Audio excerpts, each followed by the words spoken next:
Welcome back, everybody, and welcome to another weekend drive. I am in beautiful Nashville, Tennessee this morning in a beautiful 1963 Chevy Impala, going to pick up one very interesting cat. Ethan Hawke, the actor, actually wrote a great profile about this guy in a recent Rolling Stone and described him this way.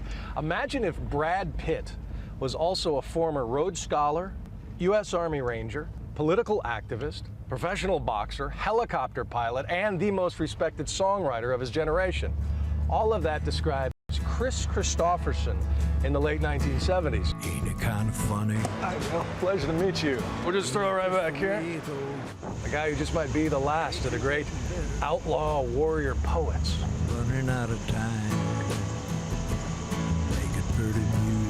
What's it like coming back to Nashville after all these years? I got a special place in my heart for Nashville because it saved my life back in the day. When he showed up in this town back in '65, he was a year shy of 30, but he'd already led enough life for 3 men. Raised in the South Texas country, son of a 2-star general and a liberal mother. I can remember down in Brownsville, her taking us to a parade for a Medal of Honor winner who happened to be a Mexican, and there were no other Anglos at the parade, and it made an impression on me. She made sure that I thought everybody was equal. Good morning, John. He was a scrappy football player in college, but his skill with language earned him a spot at Oxford. It's there he decided that his life would fuel his writing, and he took whatever rugged job he could find. He learned to fly choppers, made captain in the Rangers, and was ready for Vietnam, but the Army wanted him to teach at West Point. A 2-week leave in Nashville changed all that when he discovered the wellspring of the music that moved him and met a guy named Cash. Hello, I'm Johnny Cash. I fell into a burning ring of fire. First time you met Johnny, what was that like? Whew, electric. It was backstage at the Opry. It was at the end of my 2-week leave here. And it was the final nail in the coffin of my military career. That was the way to the B studio, and that was the way to the A studio. He got a job pushing a broom, emptying ashtrays at Columbia Studios. Everybody's in it for the love. He spent 4 long years grinding out songs nobody wanted. His marriage dissolved, his parents disowned him. Well, I woke up Sunday morning. But then one night his friend set out to record one of Chris's best songs live on ABC. But the censors hated his lyric, "Wishin' I Was Stoned," and wanted to change it to "Wishin' I Was Home." They said, "What do you think of that?" And I said, "Well, it doesn't mean the same thing. You know, it's a different level of despair." He looked up at me in the balcony and said, "Wishing, Lord, that I was stoned." I'm wishing, Lord, that I was stoned. Sunday Morning Coming Down became the country song of the year and made the janitor a star.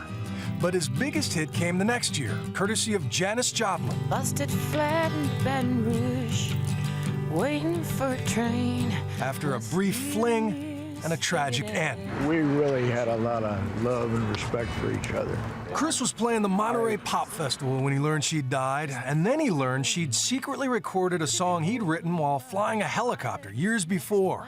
The first time he heard it, it floored him. Freedom's just another word for nothing left to lose. But it was so good, you know, but it was so sad that it was so good, and she couldn't enjoy it.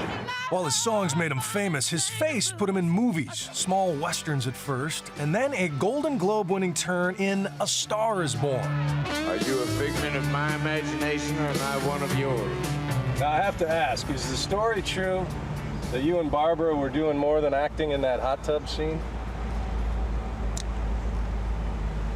I hate to, yeah, it was a very sexy scene. And unfortunately, her significant other was the producer. He was married to Rita Coolidge at the time. They were the Brangelina of the 70s. But then came Heaven's Gate, a movie so widely panned, it still stands as a symbol of Hollywood's big-budget hubris.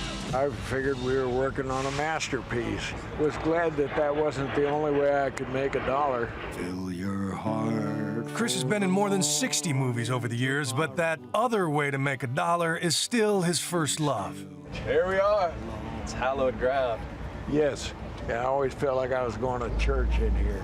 Love that your dreaming will guide you. 37 years after he first visited the Grand Ole Opry as a fan, he can walk back in as a legend. All those miles evident on his boots and in his lyrics. I'll love you from here to forever. If you could get the guy who rolled into this town all those years ago, what would you tell him? Follow your heart. I would say, you know, you were right. I loved every minute of it. His new album is called Closer to the Bone, and it really reminds you of Johnny Cash's final albums. It's so soulful, so much life in that voice there. And we didn't even really get into his political activism. He describes himself as left of liberal. So wow. We talked about his opposition to the wars over the years, what he thinks about what's going on now. We'll throw that up on abcnews.com for you in the quick fix.